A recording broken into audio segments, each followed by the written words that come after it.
सबको सादर सप्रेम नमस्ते जी। हमने मनसा परिक्रमा के 2 मंत्रों को समझने का प्रयत्न किया है। आज तृतीय व चतुर्थ मंत्र को लेने का प्रयास करते हैं। ओम प्रतीचि दिग्वरुणोऽधिपतिः प्रेदाकु रक्षितान्नमिषवः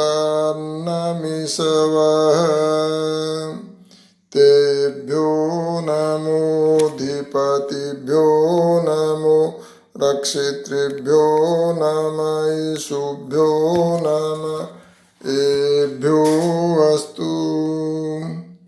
योऽस्मान् द्वेष्टियं वयं द्विस्मस्तं वोजं भेदद्मः।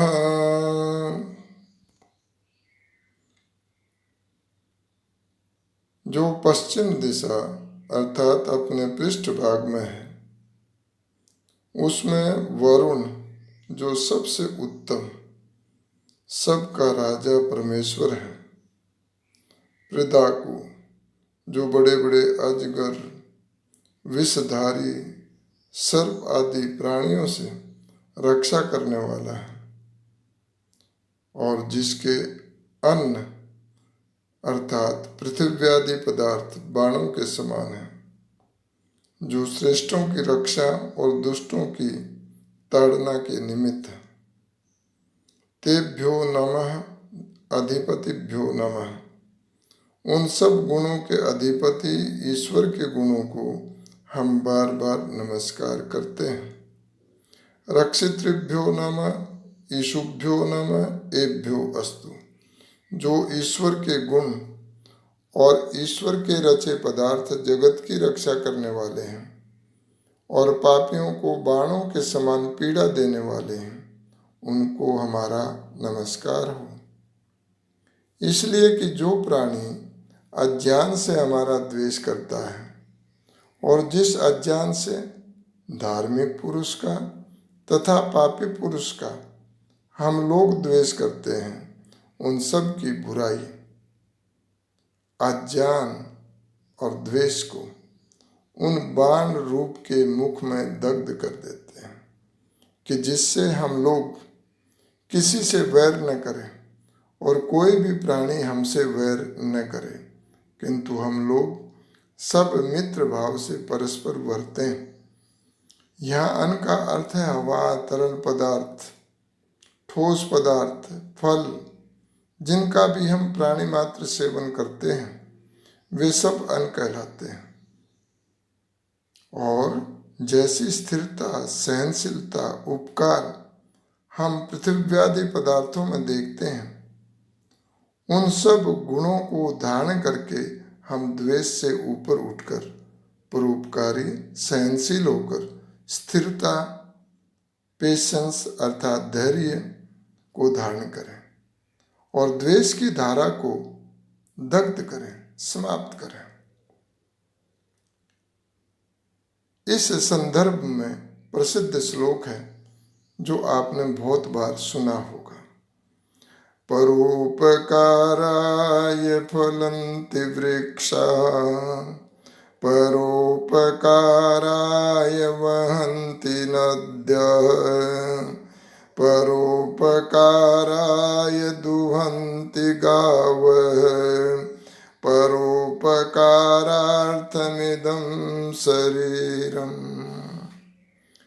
संसार में जितने भी अन्न, वृक्ष, वनस्पति, लताएं हैं जिनका हम सेवन करते हैं, जो ईश्वर ने हमें उपलब्ध कराए हैं, वे सभी परोपकार के लिए अपना सर्वस्व लगाए हुए हैं।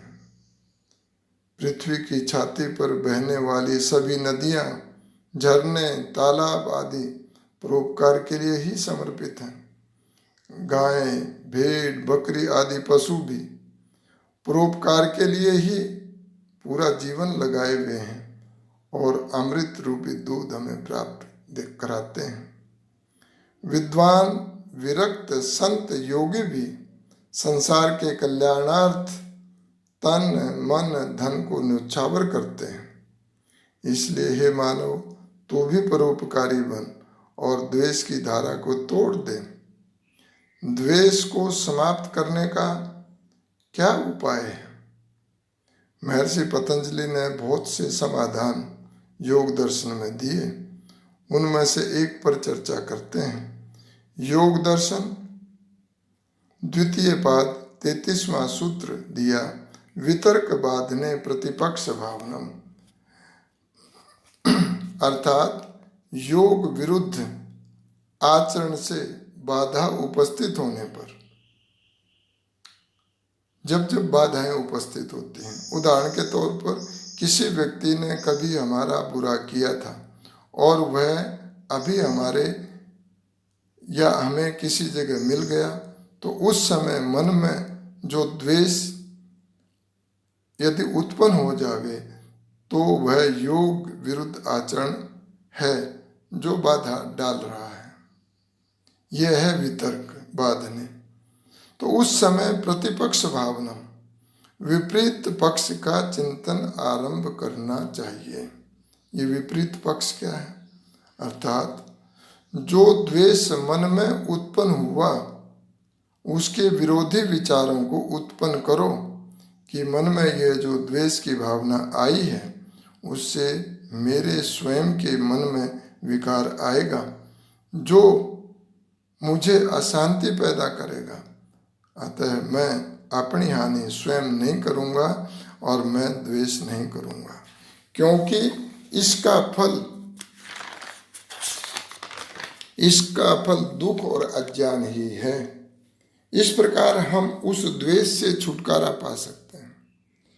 प्रतिपक्ष भावना रूप हथियार अत्यंत उपयोगी है। द्वेष का मन में विचार आता है तो हमें अपनी अविद्या, अज्ञान को दूर करने के लिए पुरुषार्थ करना चाहिए। अब मनसा परिक्रमा का चौथा मंत्र लेते हैं।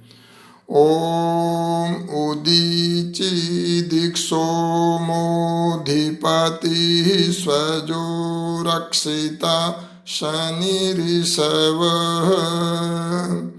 तेभ्यो नमोधिपतिभ्यो नमो रक्षितृभ्यो नम ईशुभ्यो नम एभ्यो अस्तु।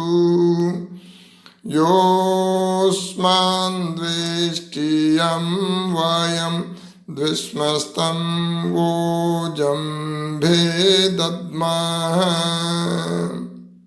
जो अपनी बाईं ओर उत्तर दिशा है उसमें सोम नाम से अर्थात शांत्यादि गुणों से आनंद कराने वाला जगदीश्वर जो है उसका ध्यान करना चाहिए, जो स्वजय है अर्थात अजन्मा है, जन्म रहित है और अच्छी प्रकार रक्षा करने वाला है, जिसके बाण असनी विद्युत है। तेभ्यो नमोधिपतिभ्यो नमः। उन सब गुणों के अधिपति स्वामी ईश्वर के गुणों का हम बार बार नमस्कार करते हैं। रक्षितृभ्यो नमः ईशुभ्यो नमः एभ्यो अस्तु। जो ईश्वर के गुण और ईश्वर के रचे पदार्थ जगत की रक्षा करने वाले हैं और पापियों को बाणों के समान पीड़ा देने वाले हैं, उनको हमारा नमस्कार हो।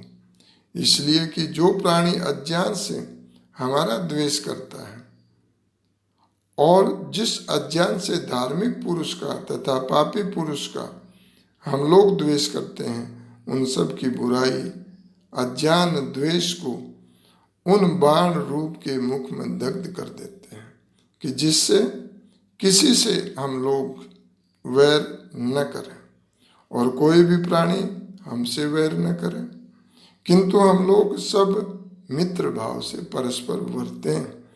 अर्थात जैसे अंतरिक्ष में विद्युत बिजली कड़कती है और प्रकाश उत्पन्न करती है, उसी प्रकार द्वेष रहित होकर ज्ञान का प्रकाश फैलावे और वह विद्युत उच्च तापमान पर वातावरण की शुद्धि कर देती है और प्रदूषण को रासायनिक तौर पर केमिकल रिएक्शन के द्वारा उस प्रदूषण को तोड़ करके शुद्ध हवा कर देती है। ऐसा लगता है जैसे मानो ईश्वर का बहुत बड़ा अग्निहोत्र महायज्ञ चल रहा हो। इस प्रकार हम भी यज्ञ आदि के द्वारा बाहरी व आंतरिक शुद्धि का करके द्वेष को दग्ध करें। इति ओम। ओम शांति शांति शांति। सबको सादर सप्रेम नमस्ते।